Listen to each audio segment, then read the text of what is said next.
2013년 여름훈련 집회 창세기 10주 개요. 아벨, 에노스, 에녹. 아벨은 자신의 생존이 아니라 하나님의 목적만을 관심한 이기는 순교자였다. 가인은 땅을 경작하는 사람, 곧 땅을 섬기는 사람이었는데 이것은 자신을 위해 생계를 유지하기 위해서였다.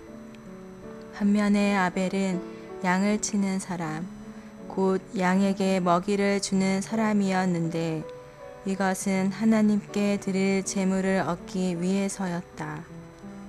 노아의 홍수 이전에는 하나님께서 사람에게 고기를 먹게 하지 않으셨고 오직 과일과 채소만을 먹게 하셨다. 그러므로 아벨은 자신의 생계를 위하여 양식을 얻으려고 양을 친 것이 아니라 하나님의 만족을 위하여 하나님께 제물을 바치려고 양을 친 것이다. 아벨은 하나님을 알았을 뿐 아니라 자신의 관념이 아닌 하나님의 신성한 계시에 따라서 하나님을 경배하는 하나님의 길을 취했다. 아벨의 믿음은 그의 부모로부터 복음의 말씀을 들은 것에서 비롯되었다. 그러므로 아벨이 행한 것은 계시로부터 나온 것이다.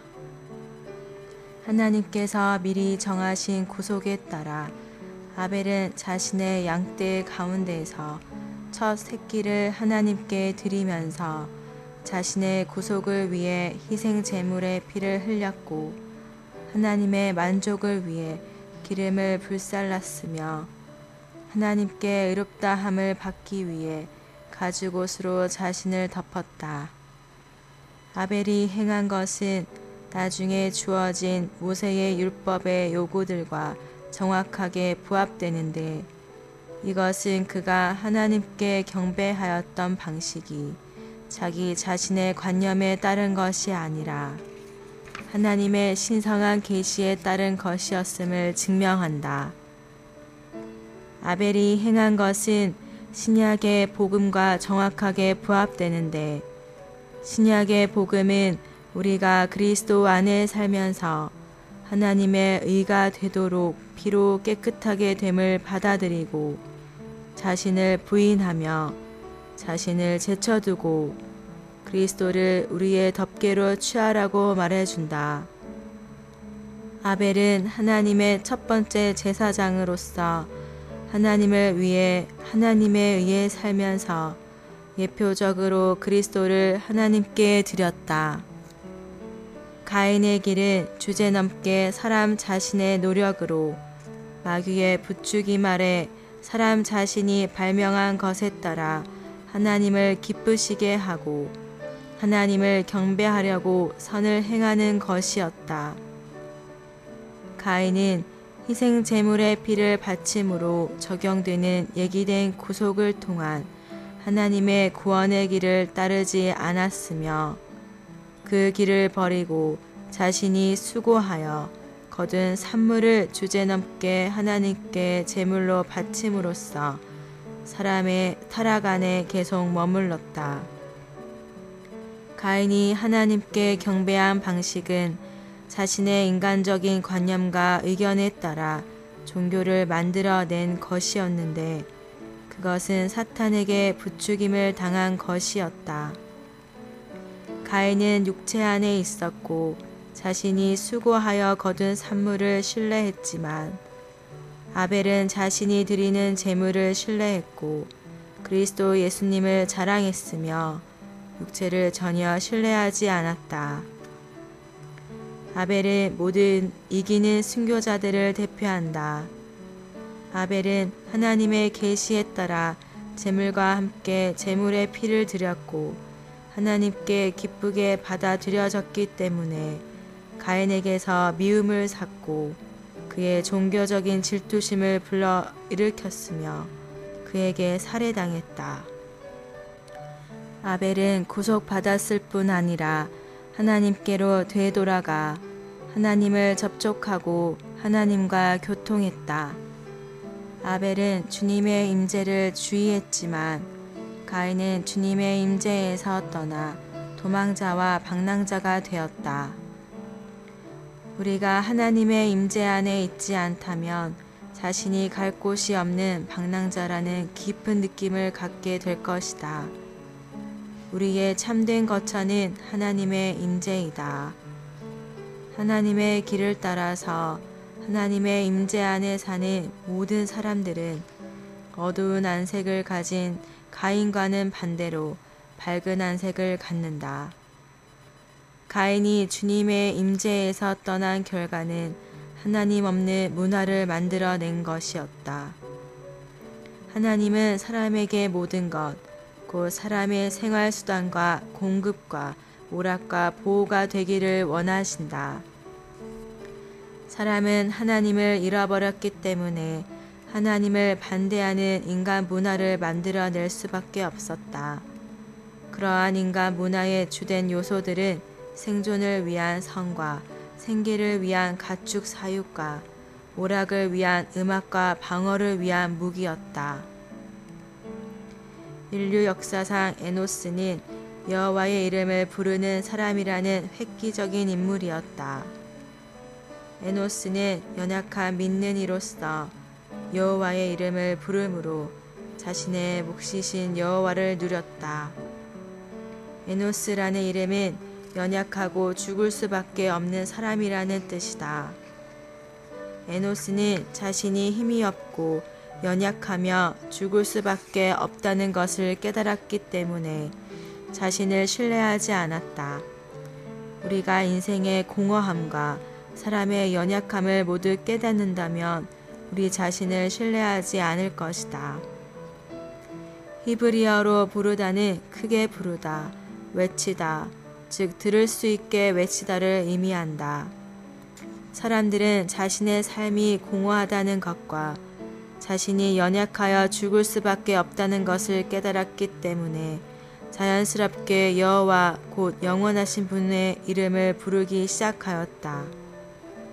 비록 그들은 공허하고 약한 사람들이었지만 주님의 이름을 부름으로써 풍성하고 강하게 되었다.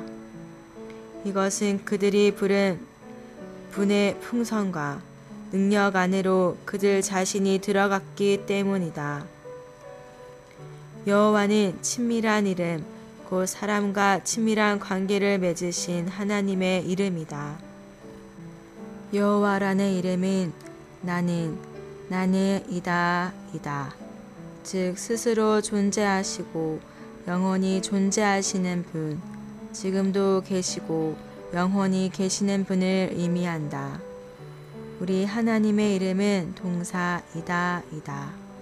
그분은 영원하신 분이시며 그분만이 이시다. 스스로 존재하고 영원히 존재하는 분이신 하나님은 모든 것이시다. 하나님은 어떤 것이든 우리에게 필요한 바로 그것이시다. 에노스가 여호와의 이름을 부른 것은 그러한 연약한 사람이 자신에 의해서가 아니라 위대한 나는 이다이신 분, 곧 항상 존재하시고 영원하신 분에 의해 살았다는 것을 가리킨다. 합당한 그리스도인의 생활은 우리의 영을 사용해서 주님의 이름을 부름으로써 계속해서 그 영을 받아들이는 생활이다. 우리가 주님의 이름을 부름으로써 그 영을 들이마실 때 우리는 내쉬고 들이쉰다. 우리는 부정적인 것들을 내뿜고 주님의 긍정적인 것들을 들이마신다. 그리스도를 사는 길은 그분을 들이마시는 것이며 그분을 들이마시는 길은 끊임없이 그분을 부르는 것이다. 에녹은 믿음으로 하나님과 동행하여 죽음에서 벗어나 하나님을 기쁘시게 해 드렸다는 증거를 얻었다. 하나님과 동행하는 것은 하나님을 무시하지 않고 주제넘지 않으며 자신의 관념이나 갈망에 따라서 일하지 않고 그 시대의 조류에 따라서 일하지 않으며 하나님 없이는 아무것도 하지 않는 것이다. 하나님과 동행하는 것은 하나님을 우리의 중심과 모든 것으로 받아들이는 것이며 하나님에 따라 하나님과 함께 살고 일하고 하나님의 계시와 인도에 따라서 살고 일하는 것이며 모든 일을 하나님과 함께 하는 것이다. 하나님과 동행하는 것은 믿음으로 행하는 것이다. 믿음은 우리가 하나님께서 이다이심을 믿는다는 뜻이다. 믿음이 없이는 하나님을 기쁘시게 하고 하나님을 행복하게 해 드리는 것이 불가능하다. 하나님께서 이다이심을 믿는다는 것은 하나님께서 우리에게 모든 것이시고 우리는 아무것도 아니라는 것을 믿는다는 것이다. 하나님께서 이다이심을 믿는다는 것은 우리는 아니다라는 것을 함축한다. 하나님은 모든 것에서 반드시 홀로 유일한 분이셔야 하고 우리는 모든 것에서 아무것도 아니어야 한다. 하나님께서 이다이심을 믿는 것은 우리의 자아를 부인하는 것이다. 온 우주에서 그분만이 이다이시고 우리 모두는 아무것도 아니다. 나는 그 어떤 것도 되어서는 안 된다. 나는 존재하지 말아야 하며 오직 그분만이 존재하셔야 한다. 곧 더 이상 내가 사는 것이 아니라 그리스도께서 사시는 것이다. 믿음은 하나님께서 그분을 부지런히 찾는 사람들에게 보상해 주시는 분이심을 믿는 것을 의미한다. 에녹의 보상은 가장 높은 단계의 생명, 곧 죽음에서 벗어나는 것이었다. 주님은 보상해 주시는 분이시고 우리는 그분을 찾는 사람이 되어야 한다. 믿음은 우리가 하나님의 말씀을 믿는다는 것을 의미한다. 에녹은 65세 때 아들을 낳았고 그 이름을 무드셀라라고 지었다. 이 이름에는 그가 죽을 때에 그것이 온다는 예언적인 의미가 담겨 있다. 에녹은 그의 아들의 이름을 무드셀라라고 지음으로써 무드셀라가 죽었던 해, 곧 노아가 600세가 되었던 해에 홍수의 심판이 올 것임을 예언했다. 무드셀라는 187세 때 라멕을 낳았다. 라멕은 182세 때 노아를 낳았고 노아가 600세 때 대홍수가 임했다. 우리가 이 세 가지 숫자를 전부 함께 더하면 969해가 되고 이것은 무드셀라가 죽었을 때의 연수이다. 에녹은 65세 때에 예언을 했는데 그 당시에 에녹은 틀림없이 하나님의 계시를 받았고 신성한 뜻으로 고취되었으며 경건하지 않은 인류 세대 전체에게 심판이 임하리라는 것을 알았을 것이다. 그 후에 에녹은 밤낮으로 그 예언이 성취되기를 기대하고 있었고 이러한 기대감에 자극을 받아 에녹은 그 시대의 조류를 따르지 않고 하나님과 동행함으로 경건하고 거룩한 생활을 할 수 있었다. 우리의 휴거는 우리가 하나님과 동행함으로써 신성한 생명 안에서 성숙하는 것에 달려있다. 에녹은 300년 동안 밤낮으로 하나님과 지속적으로 동행하며 위로 올라갈수록 날마다 하나님과 더욱 가깝게 되고 더욱 하나가 되었으며 마침내 하나님께서 그를 데려가심으로 그가 잊지 않았다. 2013년 여름훈련 집회 아벨, 에노스, 에녹 10주 1일 아침의 누림 창세기 4장 2절 하와가 또 가인의 동생 아벨을 낳았다. 아벨은 양을 치는 사람이었으나 가인은 땅을 경작하는 사람이었다. 창세기 4장 4절 아벨도 자기의 양떼 가운데서 첫 새끼, 특별히 그것의 기름진 부분들을 제물로 바쳤다. 여호와께서 아벨과 그의 제물은 받아들이셨으나 홍수 이전인 가인과 아벨의 때에는 사람들이 채소와 과일만 먹었다. 왜냐하면 하나님께서 아직 사람에게 피 흘린 가축을 먹도록 정하지 않으셨기 때문이다. 그러므로 양을 치는 것은 하나님께 제물을 드리기 위한 것일 뿐 자기의 생계를 위한 것이 아니었다. 더욱이 타락으로 인하여 몸을 가릴 필요성이 있었기 때문에 희생제물이 된 양이 남긴 가죽은 하나님 앞에서 타락한 사람의 수치를 가리기 위한 것이었다. 이것으로 인해 사람은 하나님께 기쁘게 받아들여질 수 있었고 하나님을 접촉할 수 있었다. 그러므로 아벨의 직업은 그가 자신을 위해 산 것이 아니라 주로 하나님의 구속의 목적을 성취하기 위해 하나님의 갈망에 따라 살았다는 것을 보여준다. 이와 마찬가지로 하나님을 믿고 하나님의 구속의 길을 가는 사람들은 모두 자신의 생계를 관심하기보다 하나님의 목적을 더 관심해야 하며 그들이 하는 모든 일은 하나님을 섬기기 위한 것이어야 한다.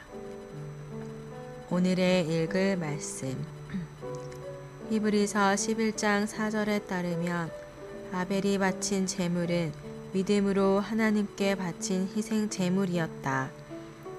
믿음은 복음의 말씀을 듣는 데서 생긴다. 이것은 아벨의 부모인 아담과 하와가 자기들의 자녀에게 하나님께서 자신들에게 말씀하셨던 그 기쁜 소식을 선포하였을 것임을 분명히 보여준다. 아벨은 자신의 아버지와 어머니처럼 복음을 믿었고 부모에게서 들은 말씀 안에 있는 하나님의 계시에 따라 하나님께 제물을 바쳤다. 이와 같이 이 땅에 있었던 첫 번째 가정은 복음의 가정이었으며 믿는 이들의 가정이었다. 아벨은 하나님의 계시에 따라 하나님을 경배했다. 가인과 달리 아벨은 양떼 가운데 첫 새끼를 드렸다. 성경은 아벨도 자기의 양떼 가운데서 첫 새끼, 특별히 그것의 기름진 부분들을 제물로 바쳤다라고 말한다. 아벨이 기름진 부분들을 드렸을 때 제물은 죽었을 것이고 피는 흘려졌을 것이다. 왜냐하면 제물이 죽지 않으면 기름진 부분들을 하나님께 드릴 수 없기 때문이다. 아벨은 자신에게 피를 흘리는 제물이 필요함을 깨달았다. 그는 자신이 타락한 부모에게서 태어났으며 하나님의 시각으로 볼 때 자신이 악하고 죄있고 오염되었음을 알았다. 그래서 그는 양떼 가운데서 첫 새끼를 제물로 드려서 자신의 구속을 위해 피를 흘리게 하고 하나님의 만족을 위해 기름진 부분들을 태웠다. 누가 그에게 양의 첫 새끼를 드리라고 말했는가? 의심할 것 없이 그는 부모의 가르침에 따라 그렇게 했다. 아벨이 행한 것은 나중에 주어진 모세의 율법의 요구와 정확히 일치하였다. 이것은 그가 하나님께 경배하였던 방식이 자기 자신의 관념을 따른 것이 아니라 하나님의 신성한 계시에 따른 것이었음을 증명한다. 아벨의 행동은 신약의 복음과 정확하게 부합한다. 신약의 복음은 피로 깨끗하게 됨을 받아들이고 자신을 부인하며 자신을 제쳐두고 그리스도를 우리의 덮개로 취하라고 말해준다. 우리는 죄들을 자백하고 자아를 부인할 필요가 있다. 우리는 하나님의 양떼의 첫 새끼이신 그리스도를 드릴 필요가 있으며 하나님을 만족시키기 위해 그리스도의 달콤한 기름진 부분을 드려야 한다. 우리는 자신을 잊어버리고 자신을 거절하며 자신을 내려놓고 자신을 제쳐놓으며 그리스도를 우리의 덮개로 취해야 한다. 만일 이렇게 한다면 우리는 그분을 위해 살 뿐만 아니라 그분에 의해 살 것이다. 그리스도는 하나님께 희생 제물이실 뿐 아니라 하나님의 길, 곧 구속과 생명의 길이시다. 히브리서 11장 4절은 아벨은 믿음으로 그리스도를 예표하는 희생 제물을 드림으로써 의로운 사람이라는 증거를 지녔다고 말한다. 아벨은 그러한 믿음에 의해 오늘도 여전히 말한다. 아벨은 첫 번째 제사장이었다. 그는 희생 제물을 드리기 위해 제사장을 고용하지 않고 자신이 직접 드렸다. 모든 아벨은 제사장이다. 다른 사람에게 여러분의 희생 제물을 드려달라고 요구하지 말라.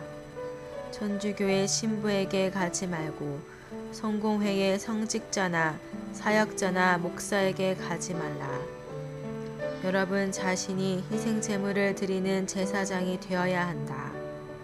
교회 생활 안에 있는 모든 사람이 제사장이다. 우리는 계속 하나님께 그리스도를 드린다. 추가로 읽을 말씀 창세기 라이프 스터디 22, 23장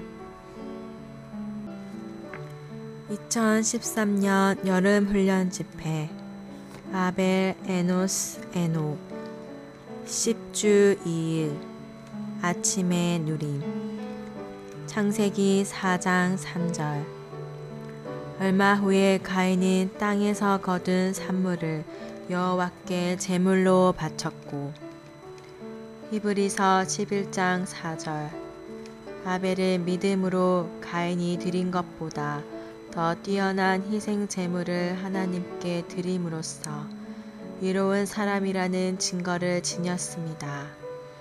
그것은 하나님께서 그의 예물들에 대하여 증언해 주신 것입니다. 그는 죽었지만 믿음을 통하여 여전히 말하고 있습니다. 유다서 11절은 가인의 길로 간 사람들에 관하 말한다. 가인의 길은 주제넘게 사람 자신의 노력으로 마귀의 부추김 아래 사람 자신이 발명한 것에 따라 하나님을 기쁘시게 하고 하나님을 경배하려고 선을 행하는 것이었다. 가인의 길은 그리스도 없이 종교적으로 하나님을 경배하는 것이다. 사탄은 가인 안에서 부추기는 자였다. 사탄은 지식나무를 먹도록 유혹함으로써 인류의 첫 세대를 강탈했다.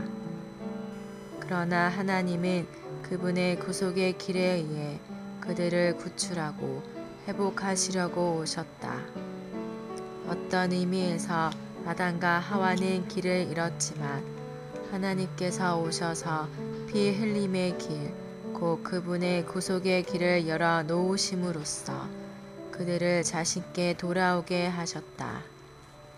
그것이 하나님께서 사람을 구출하시는 방법, 사람을 구원하시는 방법이었다.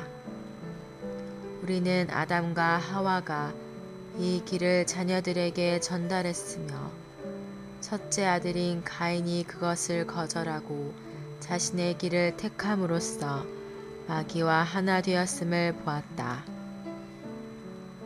오늘의 읽을 말씀 가인은 희생 제물의 피를 바침으로 적용되는 얘기된 구속을 통한 하나님의 구원의 길을 따르지 않았으며 그 길을 버리고 자신이 수고하여 거둔 산물을 주제넘게 하나님께 제물로 바침으로써 사람의 타락 안에 계속 머물렀다. 가인이 하나님께 경배한 방식은 자신의 인간적인 관념과 의견에 따라 종교를 만들어낸 것이었는데 그것은 사탄에게 부추김을 당한 것이었다. 아벨은 자신의 길 안에서 하나님을 경배한 가인과 달리 하나님의 길 안에서 하나님을 경배했기 때문에 가인에게서 박해를 받고 죽임을 당했다. 가인은 육체 안에 있었고 자신이 수고하여 얻은 산물을 신뢰했지만 아벨은 자신을 신뢰하지 않았다. 아벨은 재물을 신뢰했다. 예표적으로 말해서 아벨은 육체를 신뢰하지 않았으며 그리스도를 신뢰하고 그리스도 안에서 자랑했다. 육체에 속한 경배자들은 항상 그 영으로 경배하는 이들을 반대하고 박해한다. 아벨은 하나님의 계시에 따라 제물과 함께 제물의 피를 드렸고 하나님께 기쁘게 받아들여졌기 때문에 가인에게서 미움을 샀고 그에게 살해당했다. 이렇게 하여 아벨은 역대로 하나님의 구속과 생명의 길을 감으로써 순교한 사람들의 대표가 되었다. 주님은 바리새인들에게 보십시오. 그러므로 내가 여러분에게 신언자들과 지혜 있는 사람들과 율법학자들을 보냅니다. 여러분이 그들 가운데 몇 사람을 죽이고 몇 사람을 채찍질 할 것이고 의인 아벨의 피부터 송소와 제단 사이에서 여러분이 살해한 바라꺄의 아들 사가랴의 피까지 땅 위에서 흘린 모든 의로운 피가 여러분에게 돌아갈 것입니다. 라고 말씀하셨다. 이 말씀은 구약시대와 신약시대에서 모두 하나님의 구속과 생명의 길을 가는 사람들이 박해를 받을 것임을 보여준다. 그러므로 무릇 그리스도 예수님 안에서 경건하게 살고자 하는 사람은 아벨과 같이 박해를 받아야 한다. 이러한 사람들은 모두 아벨을 뒤따르는 이들이다. 하나님께서 그분의 참된 경배자인 아벨을 기뻐하시는 것을 보았을 때 가인은 시기했다. 나는 아벨의 안색은 밝았고 가인의 안색은 어두웠기 때문에 가인이 아벨을 죽였다고 믿는다. 아벨의 얼굴에 웃음과 빛남이 있었기 때문에 가인은 아벨을 대항하여 싸웠다. 여러분이 기쁘고 주님을 누릴 때 이것은 다른 사람들 안에 있는 종교적인 시기심을 자극할 것이다. 하나님의 임재를 떠난 후에 가인은 자신을 보호하고 생존하기 위해 한 성을 건설하였다. 사람은 하나님을 잃어버렸을 때에 모든 것을 잃어버렸고 하나님을 잃어버렸기 때문에 인간 문화를 만들어냈다. 인간 문화의 주된 요소들은 생존을 위한 성과 생계를 위한 가축 사육과 오락을 위한 음악과 방어를 위한 무기가 포함된다. 창세기 4장에서 만들어져 발전되기 시작한 하나님 없는 문화는 큰 바빌론에서 절정에 도달할 때까지 계속하여 발전될 것이다. 추가로 읽을 말씀 진리공과 2단계 2권 14과 창세기 라이프 스터디 24장 2013년 여름 훈련 집회 아벨 에노스 에녹 10주 3일 창세기 4장 26절 새 넷에서도 아들이 태어났는데 셋은 그의 이름을 에노스라고 하였다. 그때부터 사람들이 여호와의 이름을 부르기 시작하였다. 로마서 10장 12절 13절 유대인이나 헬라인이나 차별이 없습니다. 왜냐하면 한 분 주님께서 모든 사람의 주님이 되시고 그분을 부르는 모든 사람에게 풍성하시기 때문입니다. 누구든지 주님의 이름을 부르는 사람은 구원을 받을 것입니다. 창세기 4장 26절에서 부르다라는 단어는 히브리어로는 크게 부르다, 외치다, 즉 들을 수 있게 외치다를 의미한다. 사람들은 자신의 삶이 공허하다는 것과 자신이 연약하며 죽을 수밖에 없다는 것을 깨달았기 때문에 자연스럽게 여호와 곧 영원하신 분의 이름을 부르기 시작하였다. 비록 그들은 공허하고 약한 사람들이었지만 주님의 이름을 부름으로써 풍성하고 강하게 되었다. 이것은 그들이 부르던 분의 풍성과 능력 안으로 그들 자신이 들어갔기 때문이다. 오늘의 읽을 말씀. 우리가 창세기 4장에서처럼 사람의 두 번째 타락에서 벗어나기를 원한다면 하나님을 위해 살아야 하며 아벨처럼 하나님의 길을 따라 하나님을 경배해야 한다. 부정적인 면에서 우리는 가인처럼 주제넘지 말아야 하고 긍정적인 면에서 우리는 하나님을 위해 살아야 하며 하나님의 계시에 따라 하나님의 길에서 하나님을 경배해야 한다. 우리는 하나님을 위해 살고 하나님을 경배해야 할 뿐 아니라 하나님의 계시의 길을 따라 그렇게 해야 한다. 창세기 4장에서 우리는 특별히 의미 깊은 두 이름을 본다. 첫 번째는 공허함을 뜻하는 아벨이다. 타락한 결과 인생은 공허해졌다. 오늘날의 사람들을 보라. 바쁘게 움직이지만 그들 안에는 텅 빈 공간이 있다. 그들의 깊은 속에는 공허한 느낌이 있다. 이것이 바로 지혜로운 솔로몬 왕이 헛되고 헛되며 헛되고 헛되니 모든 것이 헛되도다. 해 아래에서 수고하는 모든 수고가 사람에게 무엇이 유익한가 라고 말한 의미이다. 하나님 없는 타락한 사람들인 우리는 사람의 두 번째 타락에서 벗어나기 위해 우리의 모든 어떠함과 소유한 모든 것과 행하는 모든 것이 공허하다는 것을 깨달아야 한다. 우리는 다만 공허할 뿐이다. 특별히 의미 깊은 두 번째 이름은 연약하고 죽을 수밖에 없는 사람을 뜻하는 에노스이다.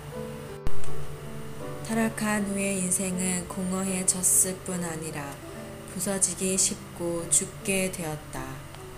우리는 자신이 부서지기 쉽고 약하고 깨지기 쉽다는 것을 인정해야 한다.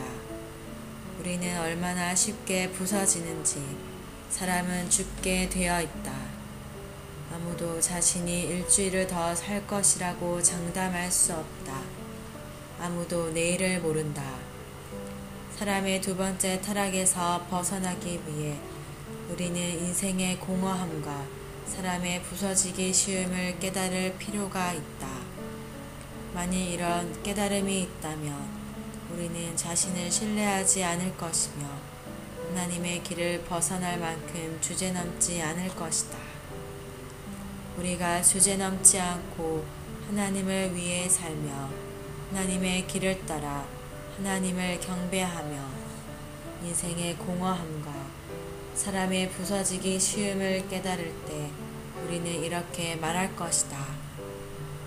오 주님, 저는 주제넘게 행하지 않겠습니다. 저는 당신을 위해 살고 당신의 길을 따라 당신을 경배하겠습니다.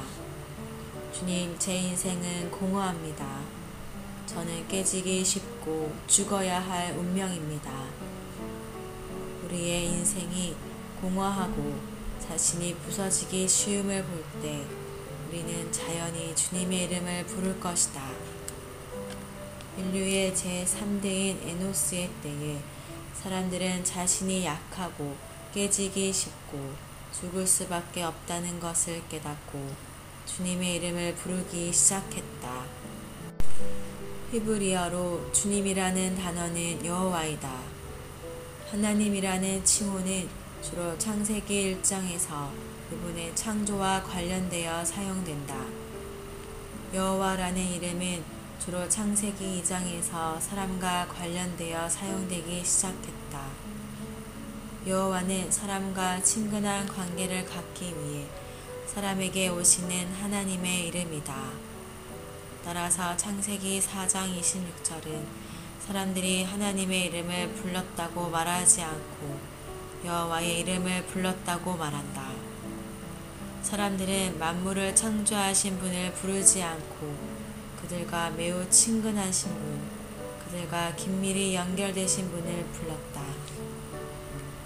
여호와라는 이름은 나는이다 이다. 곧 영원부터 영원까지 존재하시는 분이라는 의미이다. 그분은 과거에도 계셨고 현재에도 계시고 미래에도 영원토록 계신다. 그분은 용전하시는 분이시다. 사람들은 자신이 부서지기 쉽고 죽어야 할 운명임을 깨달을 때 영존하시는 분이신 여호와를 부르기 시작했다. 추가로 읽을 말씀 창세기 라이프 스터디 25장 2013년 여름훈련 집회 아벨 에노스 에녹 10주 4일 아침의 누림 출애굽기 3장 14절 15절 그러자 하나님께서 모세에게 말씀하셨다. 나는이다 이다. 그분께서 또 말씀하셨다. 그러므로 너는 이스라엘 자손에게 나는 이다이신 분께서 나를 여러분에게 보내셨습니다 라고 말하여라. 하나님께서 또 모세에게 말씀하셨다. 너는 이스라엘 자손에게 여러분의 조상의 하나님 여호와 곧 아브라함의 하나님, 이삭의 하나님, 야곱의 하나님께서 나를 여러분에게 보내셨습니다 라고 말하여라. 이것이 영원한 나의 이름이며 이것이 대대로 나를 기념하는 이름이다.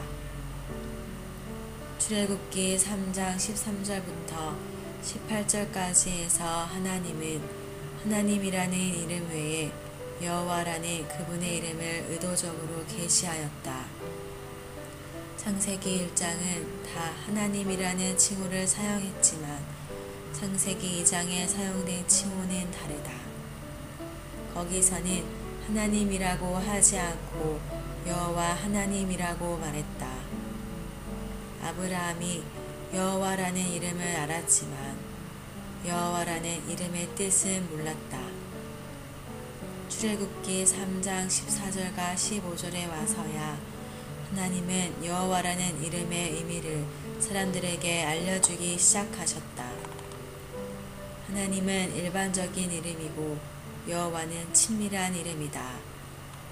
하나님은 하나님의 능력을 가리켜 말한 것이고 여호와는 하나님의 사랑을 가리켜 말한 것이다. 하나님은 창조 방면을 가리켜 말한 것이고 여호와는 하나님의 친근하심을 가리켜 말한 것이다. 오늘의 읽을 말씀 출애굽기 3장 14절과 15절에서 하나님은 모세에게 그분이 나는이다 이다 라고 말씀하셨는데 이것은 스스로 계시고 항상 존재하시는 분을 뜻한다. 바로 이러한 여호와께서 모세를 보내셨다. 나는이다 이다가 그분의 이름이다. 누가 모세를 보냈는가? 나는이다 이신 분께서 그를 보내셨다. 나는이다 라는 이름이 놀랍지 않은가? 여기서 하나님은 자신이 어떤 분이신지 완전히 말씀하지 않으셨다. 하나님은 단순히 그분께서 이다이시라고 말씀하셨다. 이것은 아직 말씀하지 않으신 것이 있음을 함축한다. 그날의 모세는 하나님에 대한 계시를 받았다. 만일 하나님께서 나는이다 사이에 능력이라는 단어를 넣으셨다면 그분은 사랑이 되실 수 없다. 만일 그 사이에 사랑이라는 단어를 넣으셨다면 그분은 사랑이 되실 수 있을 뿐 능력과 지혜와 의와 거룩함과 구속이 되실 수 없고 위로와 보장과 견고한 성과 피난처도 되실 수 없다. 하나님은 나는이다 라고 말씀하셨을 뿐 자신이 어떤 분이신지는 말씀하지 않으셨다. 이로 인해 그분을 믿는 사람들은 여러 말들을 덧붙일 수 있다. 사실상 그들이 덧붙이는 것은 단지 말이 아니라 영적인 실제이다. 우리는 믿음에 따라 우리가 원하는 것은 무엇이든 그 안에 더할 수 있다. 만일 우리에게 어떤 필요가 있고 믿음도 있다면 하나님은 이다 사이에 우리가 필요한 것을 추가할 수 있고 그 필요를 채우시는 하나님을 얻을 수 있게 된다. 우리에게 위로가 필요하다면 하나님은 우리의 위로이시다. 우리에게 피난처가 필요하다면 하나님은 우리의 피난처이시다. 우리에게 견고한 성이 필요하다면 하나님은 우리의 견고한 성이시다.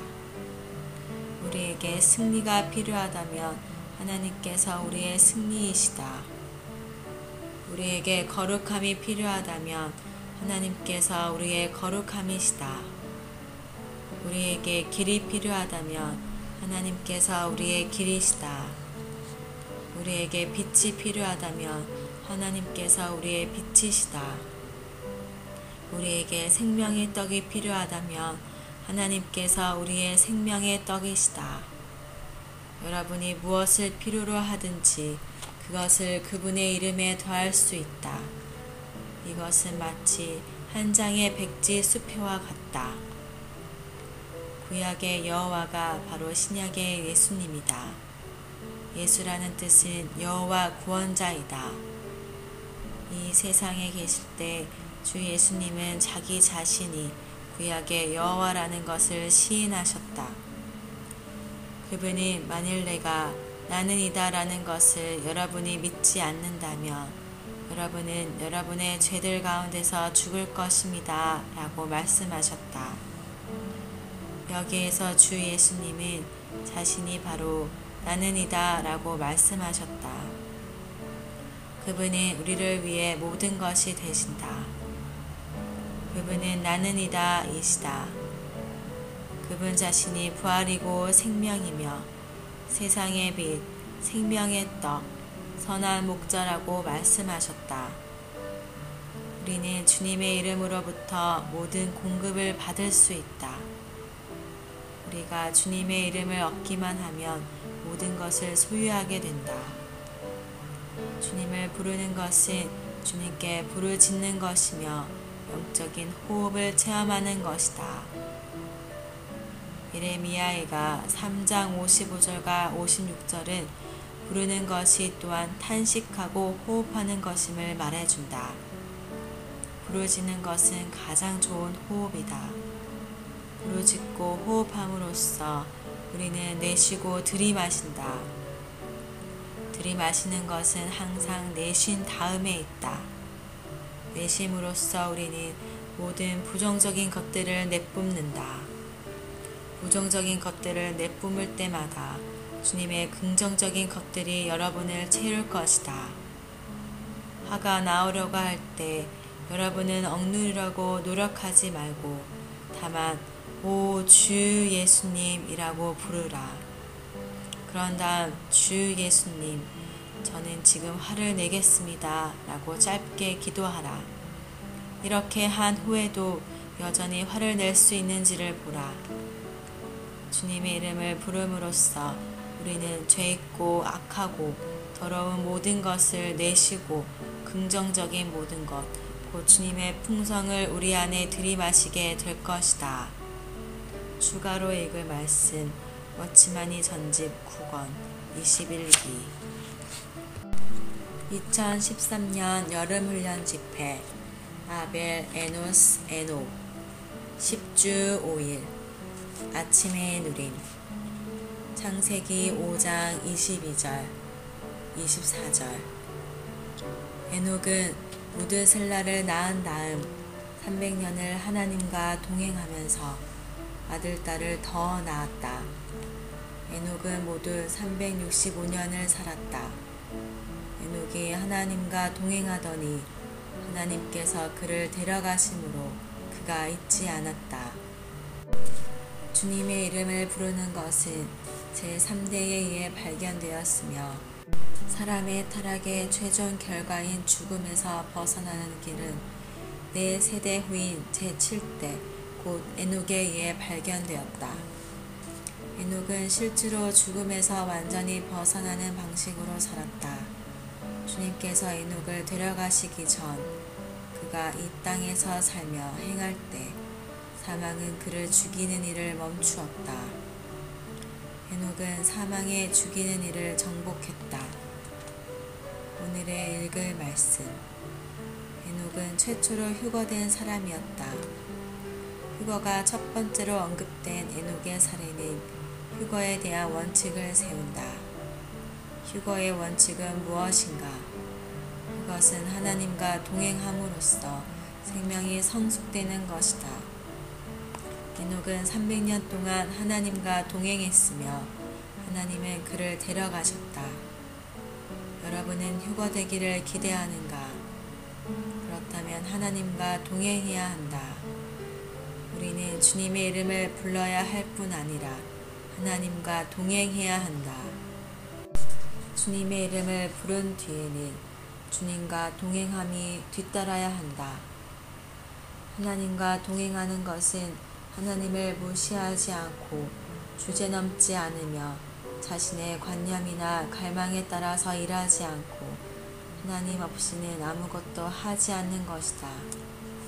하나님과 동행하는 것은 하나님을 우리의 중심과 모든 것으로 받아들이는 것이며 하나님의 계시와 인도에 따라서 일하는 것이며 모든 일을 하나님과 함께하는 것이다. 그것은 하나님을 위해 살고 하나님을 위해 일하는 것일 뿐 아니라 하나님을 따라 하나님과 함께 살고 일하는 것이다.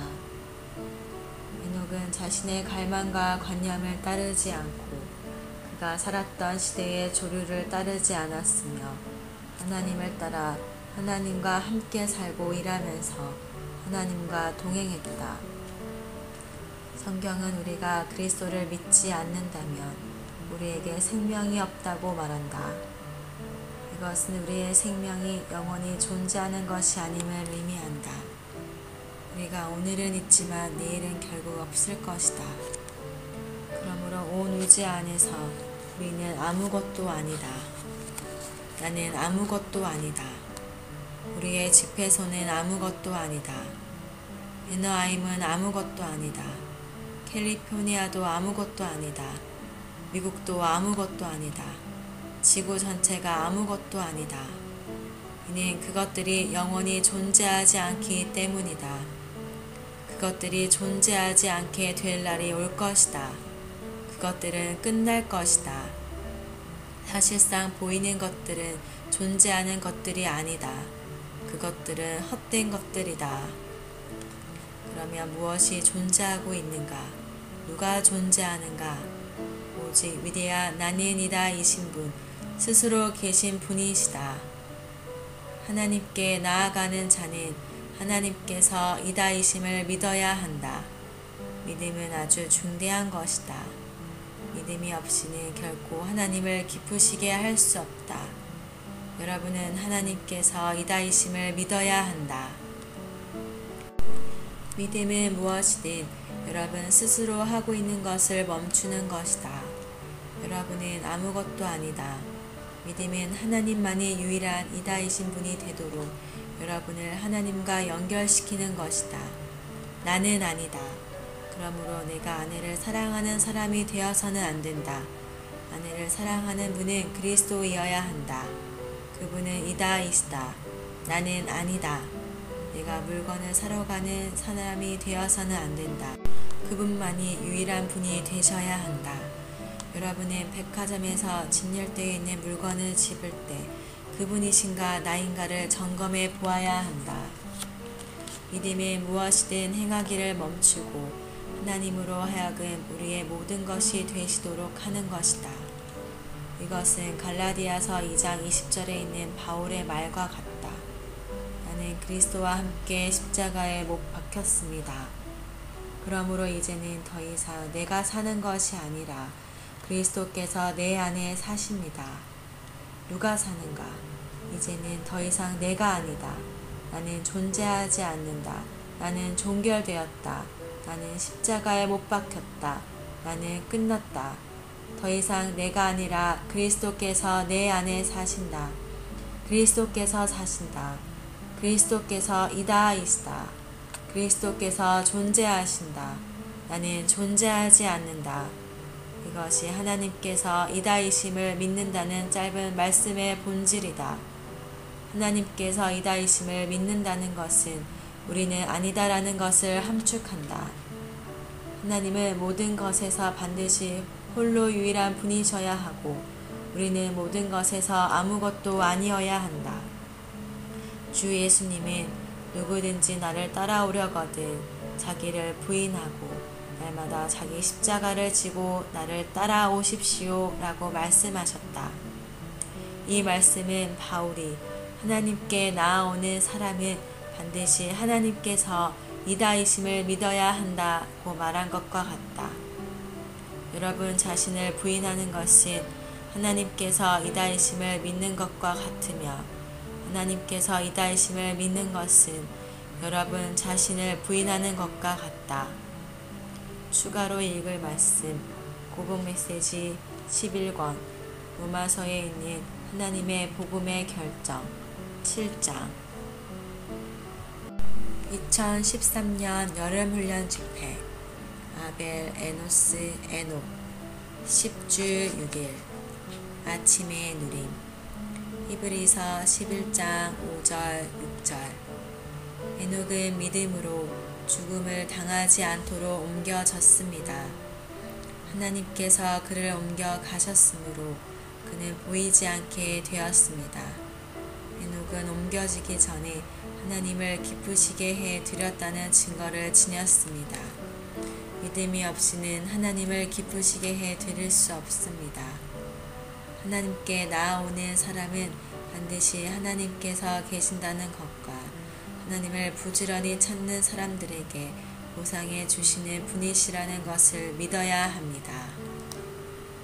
히브리서 11장 5절과 6절은 에녹이 들림받기 전에 하나님을 믿었다고 말한다.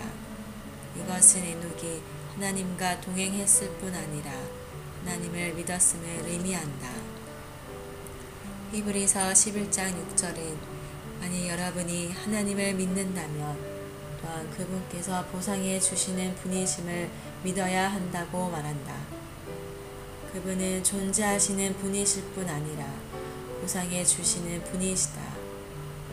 왜 하나님은 사람들에게 보상을 주시는가? 하나님은 사람이 그분의 목적을 위해 살며 그분의 목적을 이루기를 갈망하시기 때문이다. 에녹은 하나님을 추구하는 사람이었으며 하나님은 그에게 보상해 주시는 분이셨다. 에녹은 하나님을 추구했고 하나님과 동행했으며 하나님은 그에게 보상해 주셨다.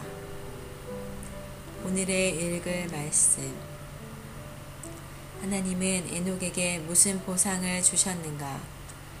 하나님은 그에게 가장 높은 단계의 생명, 곧 죽음에서 벗어남을 주셨다. 그것은 어떠한 보상이었던가? 주님은 보상해 주시는 분이시고 우리는 그분을 찾는 사람이 되어야 한다. 에녹은 이것을 믿었고 실행했다. 그는 하나님께서 이다이심을 믿었고 하나님을 추구할 때 하나님께서 자신에게 보상해 주시는 분이심을 믿었다. 에녹은 65세 때 아들을 낳았고 그 이름을 무드셀라라고 지었다. 무드셀라라는 이름에는 예언적인 의미가 있다. 그 뜻은 그가 죽을 때 그것이 온다이다. 그것은 홍수에 대한 예언이었다. 에녹은 자기 아들을 무드셀라라 부름으로써 장차 올 홍수의 심판을 예언했다. 의심할 여지 없이 그는 하나님의 영으로 말미암아 그렇게 했다.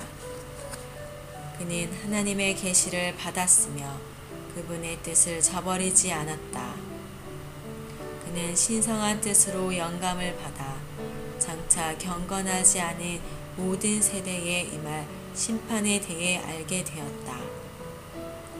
나는 유다가 기록한 예언이 이중으로 성취된다고 믿는다. 에녹은 홍수의 심판이 주님께서 수많은 성도들과 함께 오셔서 경건하지 않은 이들에게 심판을 집행하는 것이라고 믿었을 것이다. 홍수에 대한 에녹의 예언은 그가 65세 때 한 것이다. 그 후로 에녹은 밤낮으로 예언이 성취될 것을 기대했으며 그 기대로 인하여 하나님과 동행하게 되었다. 비록 그 세대의 모든 사람들과 그들 가운데 있는 모든 것이 경건하지 않았지만 에녹 자신은 감히 경건하지 않은 자들처럼 될 수 없었다. 그는 하나님의 심판에서 구원받을 것을 바라보며 거룩하게 하나님과 동행했다. 에녹은 이런 기대를 300년 동안이나 간직했다. 그러나 심판이 그 시대에 임하지 않았다. 그것은 무드셀라가 태어난 후 969년이 될 때까지도 임하지 않았다. 홍수는 무드셀라가 죽은 그 해에 임했다. 무드셀라는 187세 때 라멕을 낳았다. 라멕은 182세 때 노아를 낳았고 노아가 600세 때 대홍수가 임했다. 우리가 이 세 가지 숫자를 전부 함께 더하면 969회가 되고 이것은 무드셀라가 죽었을 때의 연수이다. 하나님께서 에녹을 데려가신 것을 갑작스럽게 일어난 일이라고 생각하지 말라. 한순간은 땅 위에 있었다가 다음 순간에 하늘에 있게 되었다고 생각하지 말라. 에녹은 오르락내리락하며 하나님과 동행하지 않았으며 갈 짓자 모양으로 하나님과 동행하지도 않았다. 에녹은 하늘에 닿을 때까지 계속 하나님과 동행하며 위로 올라갔다. 에녹이 365세가 되어 거의 하늘에 도달했을 때 하나님은 그에게 나의 자녀야 내가 여기에 있다 이리 오너라 라고 말씀하셨다. 그리하여 에녹은 데려감을 당한 것이다. 에녹은 300년 동안 곧 10만일 이상 밤낮 하나님과 동행했다. 에녹은 매일매일 하나님과 동행했으며 전날보다 매일 조금씩 더 가까이 하나님께 나아갔다. 우리는 창세기 4장에 나오니 주님의 이름을 부르면서 주님과 동행하는 것으로 전진해야 한다. 주님을 부를 때 우리는 살아나게 된다. 그러나 주님과 동행하는 것은 항상 우리를 죽인다. 그것은 또한 우리를 부활하게 할 것이다. 하나님과 동행하는 것은 먼저 우리를 죽인다. 그러나 하나님과 동행하는 것은 다시 우리를 부활시키어 하나님의 임재를 누림으로 매우 살아있게 한다. 추가로 읽을 말씀 창세기 라이프 스터디 26장 진리공과 2단계 2권 15과